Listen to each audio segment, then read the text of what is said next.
हाँ जी साथियों, कैसे हो? नमस्कार, स्वागत, अभिनंदन। आज के इस वीडियो के अंदर आप सभी विद्यार्थियों का करूंगा पशु परिचय एग्जाम के लिए संपूर्ण मॉडल पेपर हमारी जो इससे पहले मैंने एक वीडियो डाल दिया था और आज एक बार पुनः आप सभी के लिए एक वीडियो और लेकर आ चुका हूं। खंड ए जो है दोस्तों, जिसमें ए पार्ट है, जिसके अंदर मुख्य रूप से 3 सिलेबस आपको दिए जाते हैं। मैथ है, इसके अलावा जनरल साइंस है और इसके अलावा राजस्थान जीके भी आता है। इसके अंदर बी पार्ट के अंदर आपको पता है पशुपालन का पार्ट है। लेकिन इसी पीडीएफ पर मैंने एक वीडियो बना दिया था लमसम 50 से 56 प्रश्नों पर। आपको बता देता हूं, मैं यहाँ तक करवा दिया था। यदि वो वीडियो आपने नहीं देखा है तो वो वीडियो ज़रूर देख लेना, ठीक है। यहाँ तक हमने कर लिया था। 57 नंबर प्रश्न से हम आज की इस वीडियो की शुरुआत करने जा रहा हूँ। लेकिन आगे बढ़ने से पहले दोस्तों, यदि आप हमारे टेलीग्राम चैनल से नहीं जुड़े हैं तो टेलीग्राम चैनल को सब्सक्राइब कर लीजिएगा। फेसबुक पेज पर ये वीडियो देख रहे हैं तो फेसबुक पेज को तुरंत फॉलो कर लीजिएगा। इसके अलावा यूट्यूब पर देख रहे हैं तो यूट्यूब चैनल को भी सब्सक्राइब कर लीजिएगा। बाकी आप अन्य जो सोशल मीडिया है, इंस्टाग्राम वगैरह वगैरह से जुड़ जाना। व्हाट्सअप से जो साथी नहीं जुड़े हैं तो व्हाट्सअप नंबर आपके सामने दे रहा हूँ, 63 771 75 006। इस नंबर पर आप अपना नाम और सिटी मुझे सेंड कर देना, मैं आपका नंबर सेव कर लूँगा।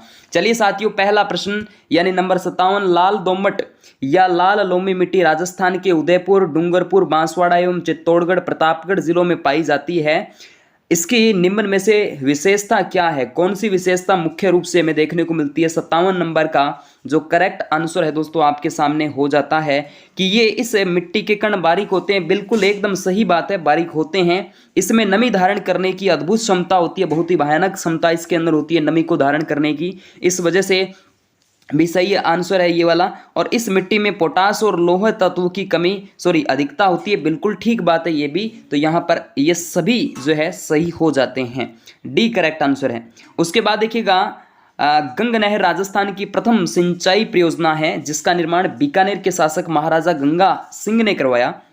यह नहर किस नदी से निकाली जाती है? बड़ा अच्छा प्यारा प्रश्न है, इंपॉर्टेंट प्रश्न है दोस्तों, शानदार प्रश्न है ये वाला। तो ये दोस्तों सतलज नदी से निकाली जाती है। ये बात सही है कि गंग नहर गंगानगर जिले में बहती है, जो कि आपके प्रथम सिंचाई परियोजना है राजस्थान की, जिसका निर्माण महाराजा गंगा सिंह ने करवाया था। इसको किस नदी से निकाला जाता है? तो सतलज नदी के द्वारा इसको निकाला जाता है। इसके बाद अगला प्रश्न आपकी स्क्रीन पे ये वाला रहा कि अजमेर को राजस्थान का हृदय यानी दिल कहते हैं, हार्ट ऑफ राजस्थान कहते थे ना। वैसे तो इस दिल के टुकड़े हो चुके हैं, यानी अजमेर के टुकड़े हो चुके हैं। एक तो ब्यावर अलग हुआ, एक अजमेर रह गया।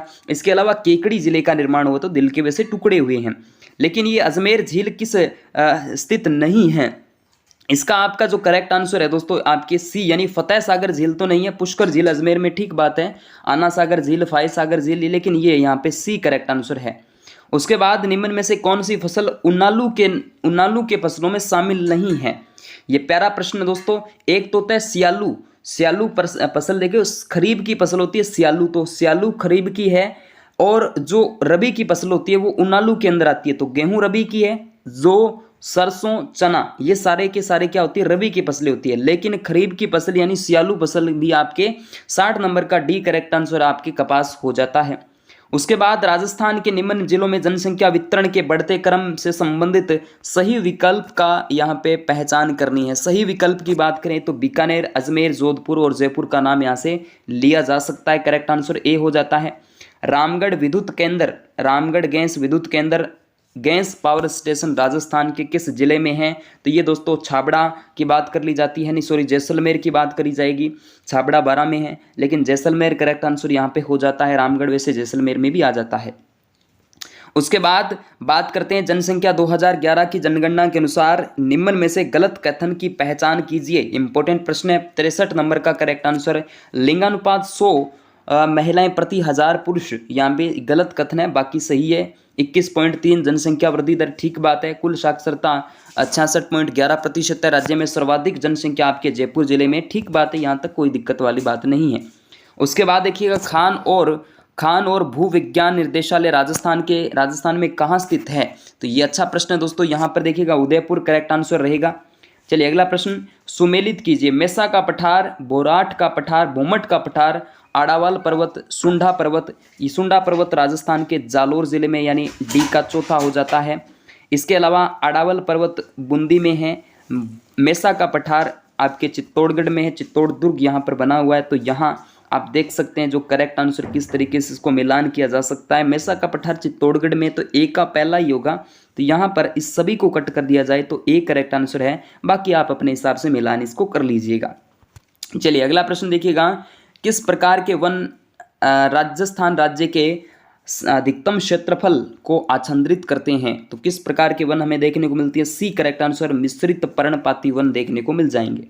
उसके बाद राजस्थान के निम्न में से किस जिले में वार्षिक वर्षा में विषमता का प्रतिशत सर्वाधिक है? वार्षिक विषमता की बात करें तो जैसलमेर है, बिल्कुल जैसलमेर करेक्ट आंसर हो जाता है।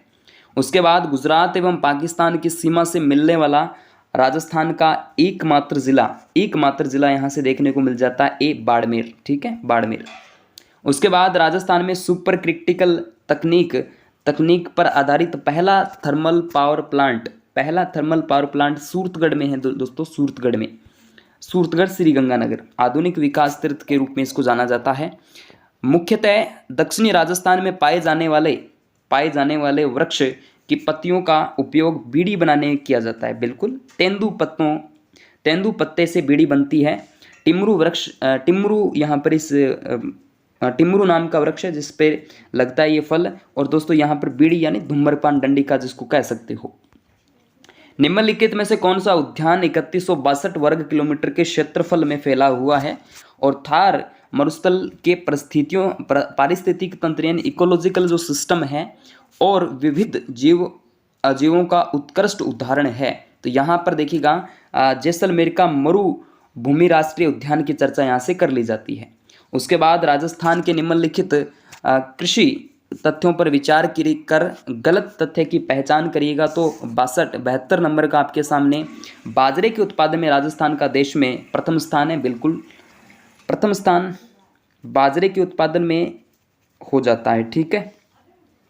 72 का ये तो ठीक बात है। गंगानगर हनुमानगढ़ में कपास की बात कर ली जाती तो ठीक बात है। राज्य में कृषि मानसून पर निर्भर कृषि नहीं, बिल्कुल ये आपका सी सही बात है, कृषि भी मानसून पर है।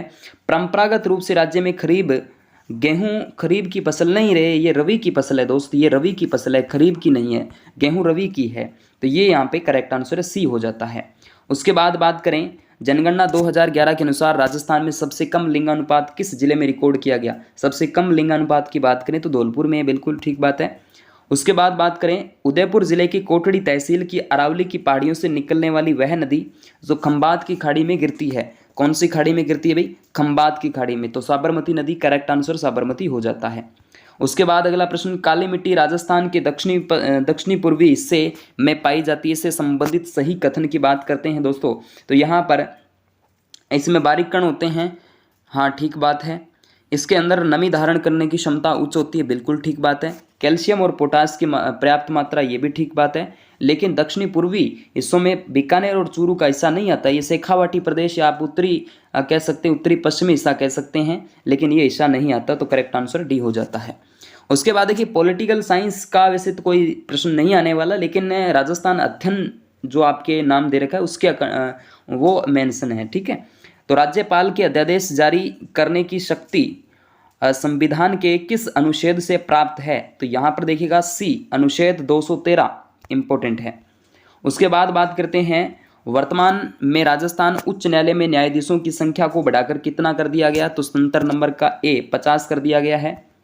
अगला प्रश्न देखिएगा पंचायती राज व्यवस्था में महिलाओं के लिए राजस्थान में कितने प्रतिशत सीटें आरक्षित है? 78 नंबर का करेक्ट आंसर आपके सामने आ जाता है बी 50% देखने को मिलता है।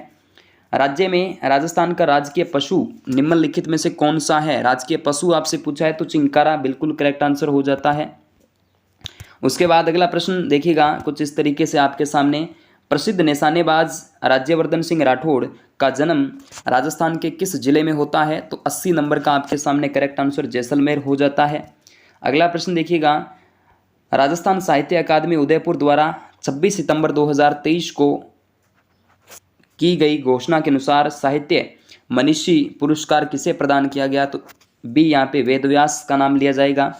उसके बाद जयपुर की दिव्यकृति सिंह का संबंध किस खेल से है? जिनकी टीम में एशियन गेम्स 2023 में इस खेल में ड्रेसास इवेंट 26 सितंबर 2023 को स्वर्ण पदक जीता था? तो 82 नंबर का डी घुड़सवारी का नाम लिया जाएगा। उसके बाद वात्सल्य यानी फोस्टर केयर अभियान शुरुआत हुई थी 16 अगस्त 2023 को के तहत राज्य सरकार द्वारा कितनी वित्तीय सहायता उपलब्ध करवाए जाने का प्रावधान किया गया है? तो 83 नंबर का आपके सामने सी यानी 4,000 रुपये प्रति माह बालक की बात कर ली जाएगी। उसके बाद पुलिस महानिदेशक महानिरीक्षक सम्मेलन के किस संस्करण का आयोजन जयपुर में 5 से 7 जनवरी 2024 को किया गया? तो 84 नंबर का 58वां। ठीक है, अगला प्रश्न देखिएगा। राजस्थान की ओलंपियन खिलाड़ी भावना जाट ने 82वीं राष्ट्रीय अंतर राज्य सेमिनार एथलेटिक्स प्रतियोगिता भुवनेश्वर ओडिशा में 15 से 18 जून 2023 को आयोजित किस स्पर्धा में स्वर्ण पदक हासिल किया? तो 85 नंबर का आपके सामने करेक्ट आंसर डी हो जाता है। 20 किमी जो है रेस थी। उसके बाद जो है और जो हमारे प्रश्न बचते हैं उन पर मैं अगले वीडियो के अंदर डिस्कस कर लेंगे। जो साइंस के हमारे प्रश्न हैं। ओके दोस्तों, थैंक यू।